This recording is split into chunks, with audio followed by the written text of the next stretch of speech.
नमस्कार बंधुरा tasty table चैनेले सकलके स्वागत। निये चले एसेछि आजके सम्पूर्ण निरामिष एकटी रेसिपि, काजू पटलेर रेसिपि।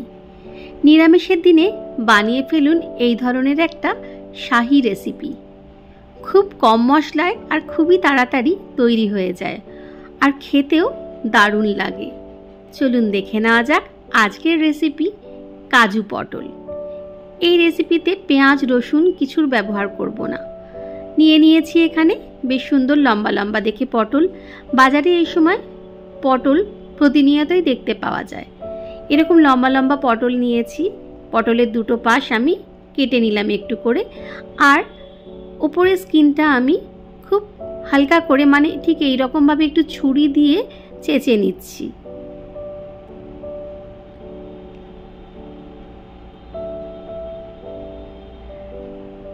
উপরে স্কিনটা খালি তুললেই হবে। ঠিক এই রকম ভাবে হয়ে গেছে। মাঝখান থেকে একটু চিড়ে দিচ্ছি যাতে মশলাটা ভিতর পর্যন্ত চলে যায়। এই যে ঠিক এরকম ভাবে একটুখানি চিড়ে নিয়েছি। প্রথমে দুটো পাশ ছাড়িয়ে নিয়ে উপরের একদম উপরের স্কিনটা তুলে নিচ্ছি ঠিক এই রকম ভাবে। কিছু কিছু জায়গায় বাকি থাকলে কোনো ক্ষতি নেই। মাঝখান থেকে একটু চিড়ে নিলাম। ঠিক এইভাবে সব পটলগুলো আমি কেটে নিচ্ছি। পটলগুলো আগেও একবার ধুয়েছিলাম। এই ভালো করে স্কিনটা ছাড়ানোর পরেও আরেকটা পাত্রে আমি নিয়ে এটাকে ভালো করে আরও একবার ধুয়ে নেব। খুব ভালো করে ধুয়ে নেওয়া হয়ে গেছে। এবার দিয়ে দেব এতে হলুদ আর সামান্য নুন। ধোয়ার ফলে পটলের গায়ে যে জলটা লেগে আছে তাতেই কিন্তু হলুদটা আর নুনটা খুব ভালো করে পটলের গায়ে মাখানো হয়ে যাবে। ভালো করে সব পটলগুলোতে আমি নুন আর হলুদ মাখিয়ে নিচ্ছি। এরপর তৈরি করে নেব এই রান্নার মূল মশলাটা। ২০-২৫টা কাজু আমি গরম জলে এইভাবে ভিজিয়ে রেখেছিলাম ১৫ মিনিট। তারপর এটা নিয়ে নিচ্ছি একটা মিক্সিং জারে। এইভাবে গরম জলে কাজু ভিজিয়ে রাখলে খুব মিহি পেস্টটা তৈরি হয়।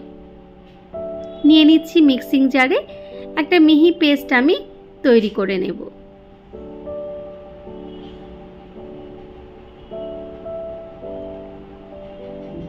এই দেখুন কি সুন্দর একটা মিহি পেস্ট আমার তৈরি হয়ে গেছে। চলে যাচ্ছি এবার মূল রান্নায়। একটা ফ্রাইং প্যান বসিয়ে দিয়েছি, তাতে বেশ কিছুটা সরষের তেল দিয়েছিলাম। তেল গরম হলে এর মধ্যে দিয়ে দিলাম আগে থেকে নুন হলুদ মাখানো পটলগুলো। ভালো করে নাড়াচাড়া করে নিচ্ছি। পটলগুলো আমি একটু হালকা করে প্রথমে ভেজে নেব।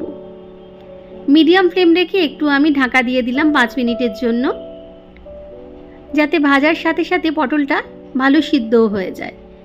উল্টে নিচ্ছি অন্য দিকটা। এইবার এই দিকটাতেও আমি ৫ মিনিট ঢাকা দিয়ে রেখে দেব। এই দেখুন খুব সুন্দর ভাজা হয়ে গেছে পটলগুলো, অথচ কিন্তু একেবারে কালো হয়ে পুড়ে যায়নি বা বেশি লালও হয়ে যায়নি। ঠিক এই রকম ভাবে ভাজতে হবে পটলগুলো।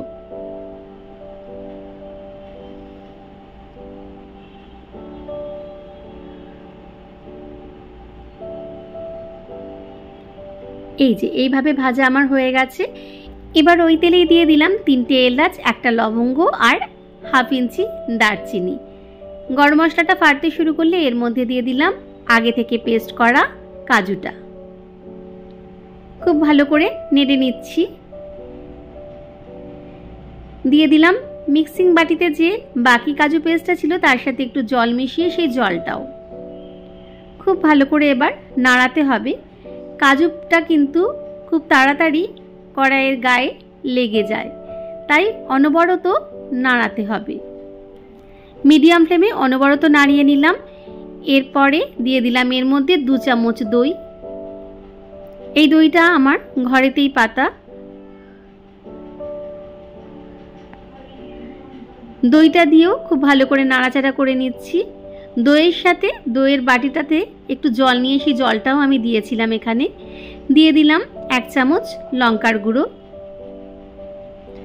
আর দিলাম পরিমাণ মতো চিনি আর সামান্য পরিমাণে লবণ।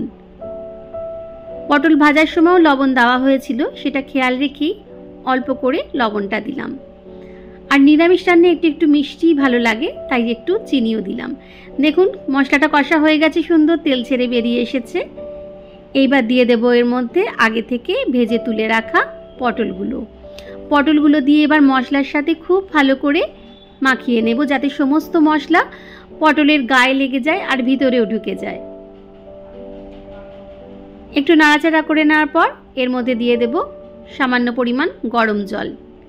1 কাপ মতো গরম জল এখানে আমি ব্যবহার করেছি, কেননা পটলগুলো আগেই ভাজার সময় কিছুটা সিদ্ধ হয়ে গেছে, একটু সিদ্ধ করলেই হয়ে যাবে, তাই জলের পরিমাণটাও খুব বেশি দিইনি।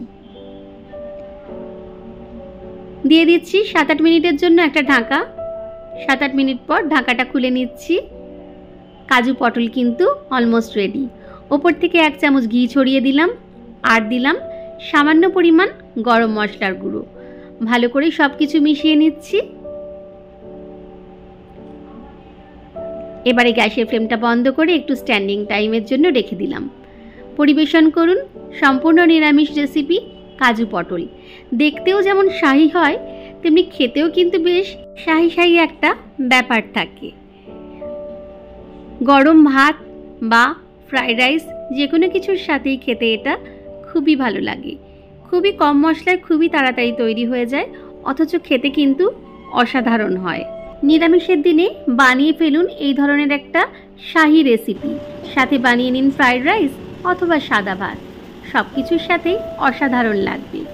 রেসিপিটি ভালো লাগলে অবশ্যই একবার বাড়িতে বানিয়ে দেখবেন, আর ভালো লাগলে লাইক কমেন্ট শেয়ার করতে কিন্তু ভুলবেন না।